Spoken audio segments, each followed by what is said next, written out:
Introduction à l'épître de Paul aux Galates, d'après la Bible d'études Esprit et Vie. Auteur, Paul. Thème, le salut par grâce au moyen de la foi. Date de rédaction, environ 49 après Jésus-Christ. Contexte historique. Paul a écrit cette lettre, chapitre 1 verset 1, 5 verset 2, 6 verset 11, aux églises de la Galatie, chapitre 1 verset 2. Certains pensent que le terme Galate désignait en fait le peuple gaulois de la Galatie du Nord.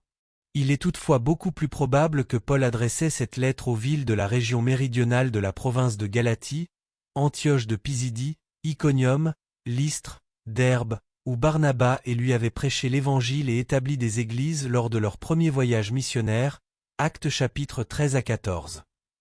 On pense que la date de rédaction de cette missive se situe quelque temps après son retour dans son église locale d'Antioche de Syrie et tout juste avant le concile de Jérusalem, Actes chapitre 15.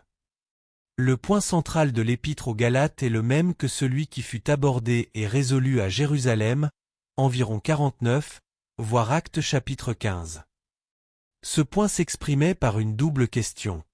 Est-ce que la foi en Jésus-Christ comme Seigneur et Sauveur constitue la seule condition pour être sauvé? Ou est-ce qu'une obéissance à certaines pratiques et lois juives de l'Ancien Testament est nécessaire pour obtenir le salut en Christ? Il semble que Paul ait écrit l'épître aux Galates avant que la controverse de la loi ne soit formellement débattue à Jérusalem et qu'une position officielle ne soit adoptée par l'Église. Ceci signifie donc que l'épître aux Galates a probablement été la première lettre écrite par Paul. But. Paul avait appris que certains enseignants juifs troublaient les nouveaux convertis en Galatie en leur imposant la circoncision et le joug de la loi mosaïque comme élément nécessaire au salut et à l'inclusion au sein de l'Église. Après avoir eu vent de ces faits, Paul leur écrivit. Premièrement, pour nier catégoriquement le fait que, sous la nouvelle alliance, les exigences légales de l'ancienne alliance, telles que la circoncision, avait un lien quelconque avec l'œuvre de la grâce de Dieu en Christ pour le salut, et deuxièmement, pour tout réaffirmer clairement que nous recevons le Saint-Esprit et la vie spirituelle par la foi au Seigneur Jésus-Christ, et non en s'attachant à la loi de l'Ancien Testament. Vu d'ensemble, il semble évident, par le contenu de cette lettre, que les adversaires juifs de Paul en Galatie l'attaquaient personnellement afin de miner son influence dans les églises. Les opposants de Paul affirmaient que, premièrement, il ne faisait pas partie des premiers apôtres et que, de ce fait, son autorité n'était pas authentique, voir chapitre 1 verset 1, verset 7 et verset 12, chapitre 2 verset 8 à 9. Deuxièmement, son message déviait de l'évangile prêché à Jérusalem, voir chapitre 1 verset 9, 2 versets 2 à 10, et troisièmement, son message de grâce avait comme conséquence d'inciter les gens à vivre dans la licence. Paul répond de façon directe aux trois accusations. Premièrement, il défend vigoureusement sa propre autorité en tant qu'apôtre de Jésus-Christ, autorité reçue directement de Dieu et attestée par Jacques, Pierre et Jean, chapitres 1 et 2.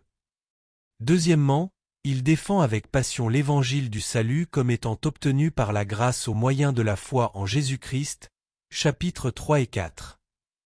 Troisièmement, pour terminer, Paul affirme avec véhémence le fait que l'évangile véritable de Christ libère non seulement de l'esclavage du légalisme judaïque mais aussi de l'esclavage du péché et des œuvres de la chair.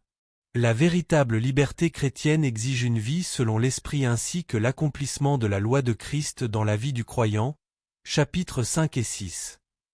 L'épître aux Galates présente le profil caractéristique des croyants juifs qui s'opposaient à Paul en Galatie, à Antioche et à Jérusalem, Actes 15 versets 1 à 2 et verset 5, et dans presque tous les endroits où Paul exerçait son ministère.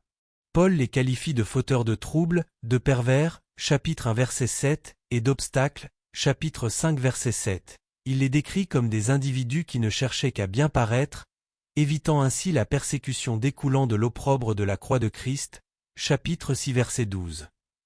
Indirectement, Paul les décrit comme des individus qui cherchaient à plaire aux hommes, chapitre 1 verset 10, des faux frères, chapitre 2 verset 4, des circoncis, chapitre 2 verset 12, et des manipulateurs, chapitre 3 verset 1. Caractéristiques particulières. 4 éléments uniques caractérisent cette lettre. Premièrement, c'est la défense la plus énergique du Nouveau Testament en faveur de la nature essentielle de l'Évangile. Son ton est tranchant, intense et urgent étant donné que Paul fait face à des adversaires qui sont dans l'erreur, exemple chapitre 1 versets 8 à 9, chapitre 5 verset 12, et qu'il réprimande vigoureusement les Galates pour leur naïveté, chapitre 1 verset 6, 3 verset 1, 4 verset 19 à 20. Deuxièmement, après 2 Corinthiens, c'est l'épître où l'on retrouve le plus de détails autobiographiques. Troisièmement, c'est la seule lettre de Paul adressée à un ensemble d'églises, voire, toutefois, l'introduction à l'épître aux Éphésiens. Quatrièmement, elle contient la nomenclature du fruit de l'esprit, chapitre 5 versets 22 à 23, ainsi que la liste la plus complète dans le Nouveau Testament des œuvres de la nature pécheresse, chapitre 5 versets 19 à 21.